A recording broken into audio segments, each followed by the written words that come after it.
The dusty road of the village stretched endlessly, its surface cracked beneath the scorching afternoon sun. Farmers bent over their fields, their sweat glistening as cattle groaned in the background. The air was filled with the sounds of wooden plows striking the earth, children laughing somewhere far away, and the occasional chirping of a lonely sparrow. In the middle of this landscape walked a boy named Hamza, barefoot, tired, yet carrying a sparkle in his eyes that made him stand out. His slippers, worn thin and almost broken, flapped against the ground with every step. Sometimes they tripped him, sometimes they made him laugh at his own clumsiness. But Hamza didn't mind. His heart was always somewhere else, far beyond the dusty fields and the cracked mud walls of his home. He was a boy who dreamed differently. While other children chased kites or marbles, Hamza chased questions. Why did the stars shine so brightly? How did the wind carry the fragrance of flowers across the fields? What secrets were hidden in the rustling leaves of an old tree? Every small sound, every movement of nature seemed like a puzzle to him, a mystery waiting to be solved. But among all his curiosities, his greatest love was for books. Books to him were not just paper and ink. They were doors to other worlds, other lives, other dreams. Whenever he held a book, he felt as if the world around him faded away, and he stepped into a realm where everything was possible. Yet there was one problem. In his small village, books were a rarity. The school library was barely more than a wooden shelf, its books torn, faded, and incomplete. The villagers were too busy surviving the day-to-day struggles of life to care for reading. For most of them, books were nothing but a waste of time. But Hamza thought differently. To him, a single page was worth more than gold. One evening, while returning from school, his eyes caught something unusual lying in the dust near an old abandoned well. At first, it looked like a piece of trash. Its cover was worn out, edges eaten by termites, and the pages inside yellowed with age. But as Hamza bent down and brushed away the dirt, he realized it was a book. His heart skipped a beat. It wasn't an ordinary book. It had strange symbols carved into its cover. The leather, though cracked and old, still held a mysterious shine under the sunlight. Hamza picked it up carefully, as if he had just discovered treasure. The book was heavy in his hands, heavier than any book he had ever held. Curiosity burned inside him. He turned the first page. The handwriting was not like the usual printed letters of his school textbooks. It was flowing, elegant, almost alive. Some words were written in ink so dark it seemed fresh, while others had faded into whispers of the past. Hamza's breath quickened. He didn't know it yet, but this book would change his life forever. For hidden within its fragile pages were not just stories, but secrets. Secrets that carried the wisdom of centuries. Secrets that could transform a simple village boy into something much greater. And that night, under the dim glow of a kerosene lamp, as the rest of the village slept, Hamza would open the book again, this time with trembling hands and a heart filled with both fear and excitement. Because sometimes it is not we who find books, but books that find us. That night the village lay silent. The wind whistled through the cracks of mud walls, dogs barked at distant shadows, and the faint glow of lanterns flickered in houses scattered across the fields. But inside Hamza's small room, a single kerosene lamp burned steadily, its flame painting golden patterns on the walls. Hamza sat cross-legged on the floor, the strange book resting before him. He had washed his hands twice, as if preparing for something sacred. His heart beat loudly in his chest, a mixture of excitement and unease. The villagers often said old things found near the well were cursed, left behind by wandering spirits. But Hamza could not resist the pull of this book. With trembling fingers he opened the cover once again. The first page had words he could not fully understand, curved letters, ancient symbols, and beneath them a language close to his own but older, richer, like a forgotten dialect. His school lessons had taught him enough to recognize fragments, and slowly, carefully, he began to read aloud. At first the words felt heavy, as though they resisted being spoken. His tongue stumbled, his breath grew uneven. But then something strange happened. The air around him seemed to shift. The flame of the lamp wavered, though there was no wind. A soft hum filled the room, not from outside, not from the lamp, but from within the book itself. Hamza froze. Was he imagining this? He leaned closer. The letters seemed to glow faintly, as if alive, pulsing with his voice. The book was no longer silent. It was responding. And then, a sentence appeared at the bottom of the page. Hamza was certain it hadn't been there before. His eyes widened as he read, "To the one who seeks, know this. Knowledge comes to the heart that is pure, not the hands that are greedy." Hamza's lips trembled as he whispered the words. They sank into his soul like drops of cool water falling on parched soil. He had never read anything that felt so alive, so personal, as though the book was speaking directly to him. His chest tightened with emotion. For years, he had longed for a teacher, a guide, someone who could answer his endless questions. Could this book be that teacher? He turned the page eagerly. The next section contained a parable, a story about a farmer who hoarded his seeds, hiding them in jars instead of planting them in his fields. When drought came, he starved because he had valued possession over growth. Beneath the story was a single line written in bold ink. Knowledge is a seed, planted in others, or it will rot in you. Hamza leaned back, stunned. All at once he understood something. The book was not meant to be his alone. It carried lessons meant to be shared, wisdom that must flow like water from one soul to another. The boy who had often felt powerless now held a responsibility far greater than he had ever imagined. But with that realization came fear. If he shared these lessons, would the villagers laugh at him? Would they accuse him of witchcraft? Already his love for books had made him different, sometimes even mocked. What would they say if they saw this mysterious book glowing in his hands? Hamza closed the cover gently, his eyes burning with both awe and doubt. The night stretched long, but sleep never came. The sentences he had read echoed in his mind again and again. Knowledge comes to the heart that is pure. Plant it in others, or it will rot in you. When dawn arrived, Hamza walked out into the fields, barefoot as always, but with a new fire in his eyes. The book was no longer just a treasure, it was a calling. And though he did not yet know it, this was only the beginning of his journey, a journey where every page would test his courage, his heart, and his destiny. In the days that followed, Hamza carried the book with him everywhere, hidden carefully inside his worn school bag.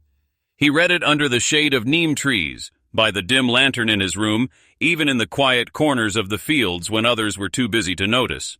Each page revealed something new, stories, lessons, riddles that seemed to hold the weight of centuries. But as his knowledge grew, so did the whispers. The villagers began to notice a change in him. Hamza, the boy once playful and curious, now seemed distant, thoughtful, his eyes carrying secrets too heavy for a child. He asked strange questions at school, questions his teachers could not easily answer. When he spoke, his words carried a depth unusual for his age. Some admired him, others grew suspicious. "Something's different about that boy," one farmer muttered as Hamza passed by. "He spends too much time alone," another whispered. "Children shouldn't meddle in things beyond their years." And then came the crueler rumor. "Maybe he's touched by jinn. Maybe the spirits near the old well have taken hold of him." The words reached Hamza's ears like sharp thorns. He wanted to protest, to explain that he had found a source of wisdom that could benefit them all. But the book's warning haunted him. Knowledge comes to the heart that is pure, not the hands that are greedy. Could he trust them with this treasure, or would their fear and suspicion corrupt it? One evening, as he sat reading beneath the flickering lamp, a different thought crept into his mind. If he kept the book's secrets to himself, if he alone mastered its wisdom, wouldn't that make him powerful? Wouldn't the same villagers who mocked him bow their heads when he spoke? Wouldn't they finally respect him? The temptation was intoxicating. He turned a page and his eyes fell upon another parable. It told of a young man who discovered a spring of pure water in the desert. Instead of sharing it, he built high walls around it, charging others to drink. At first he grew rich, but soon the water turned bitter, poisoned by his greed. The final line struck Hamza like a hammer. That which is hoarded turns to poison. That which is shared becomes eternal. Hamza's hands shook. It was as though the book itself had read his heart, exposing the dark seed of pride taking root inside him. The next day at school, a group of boys confronted him. "Why do you act so strange now?" one demanded. "Always muttering to yourself, always scribbling in that notebook. What are you hiding?" Hamza clutched his bag tightly. For a moment, the temptation rose again. He could reveal the book, show them a single glowing sentence, and silence their jeers forever. They would fear him, admire him. He would no longer be the poor farmer's son, but a keeper of secrets. But then he remembered the poisoned spring. With effort, he forced a smile. "It's nothing," he said softly. "Just stories I like to read."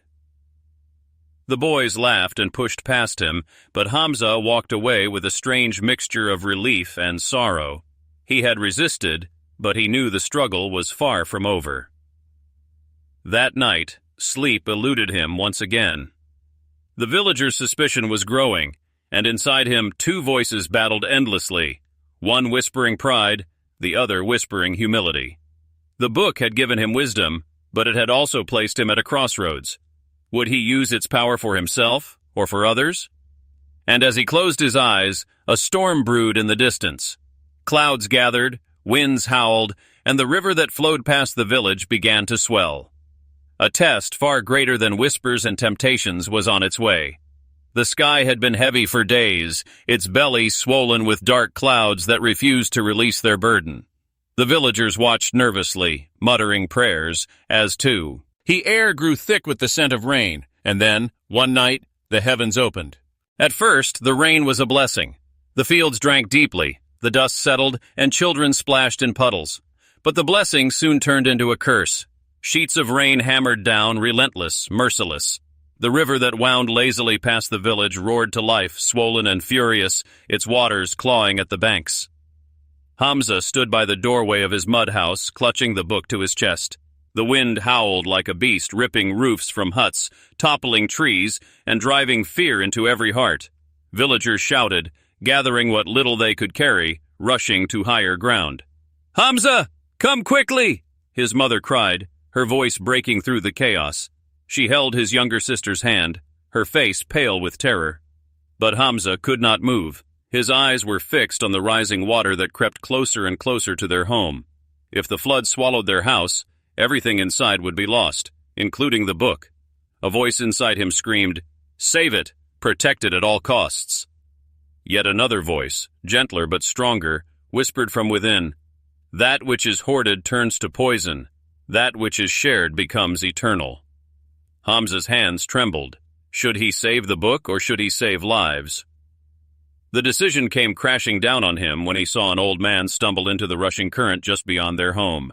The villagers screamed, but the waters were too fierce for anyone to dare approach. Without thinking, Hamza tucked the book beneath his arm and ran. The floodwater was icy, pulling at his legs like claws, but he pushed forward, gripping the old man's frail hand. The current tugged mercilessly, nearly dragging them both under, but Hamza refused to let go. With a desperate cry, he heaved the man back onto safer ground, his body shaking from exhaustion. The villagers gasped. No one expected such courage from a boy. But Hamza barely heard them. In his struggles, the book had slipped from his grasp. He turned in horror just in time to see it floating away, its pages glowing faintly even in the darkness, before vanishing beneath the raging waters. "No!" The cry tore from his throat, raw and broken. He fell to his knees, the weight of loss crushing him. That book had been his teacher, his secret, his treasure, and now it was gone. His mother rushed to his side, pulling him close. "You saved a life, my son. That is worth more than anything." But Hamza could not stop the tears streaming down his face. The book, the wisdom, the stories, the glowing words, it was all gone, swallowed by the flood. For days the storm raged. Houses crumbled, crops drowned, livestock perished. The villagers huddled together on higher ground, hungry, cold, and afraid. Yet amidst the despair, Hamza noticed something. The words of the book had not left him. When children cried, He told them the story of the farmer and the seeds, teaching them that hope must be planted even in hard times.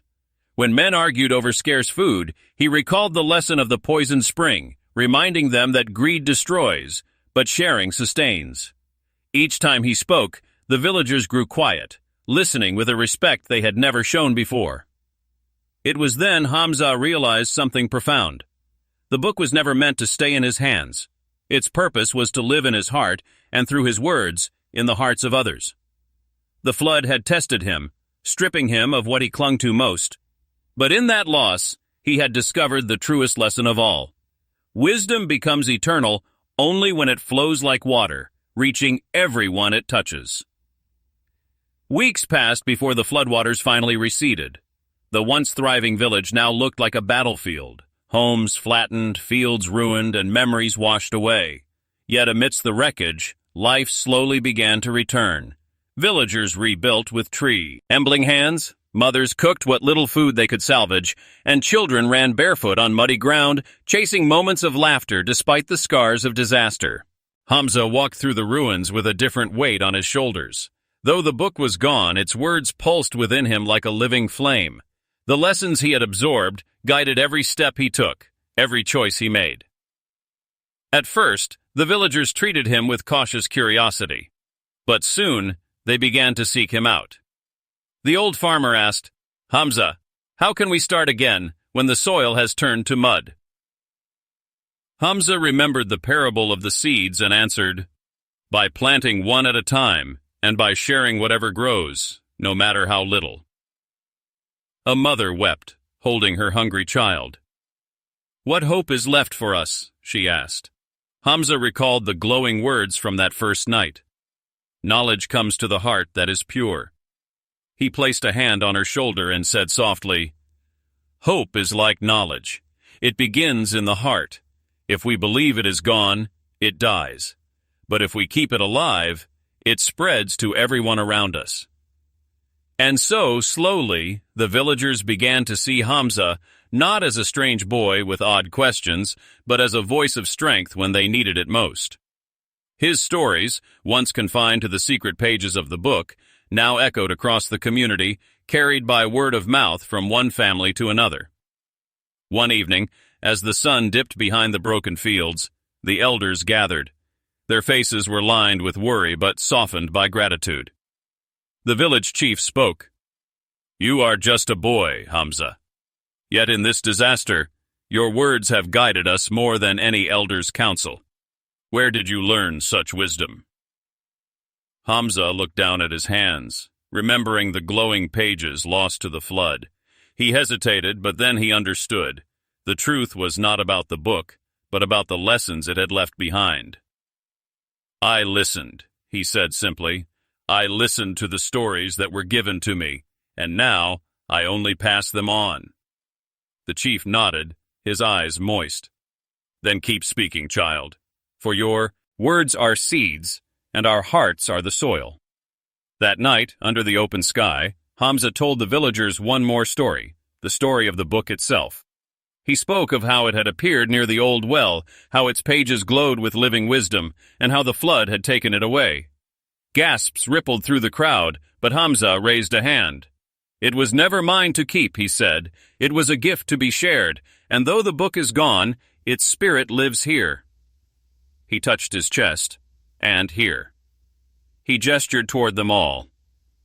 The villagers sat in silence, their hearts heavy yet strangely lifted. For the first time since the disaster, they felt more than survival. They felt meaning.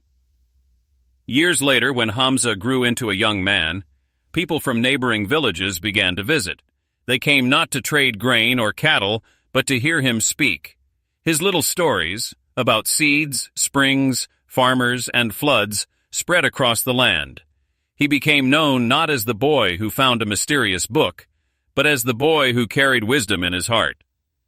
And though the book itself never returned, its legacy flowed like an endless river, shaping lives long after the floodwaters had dried. Because sometimes, the greatest treasures are not the ones we hold in our hands, but the ones we plant in the hearts of others. Dead.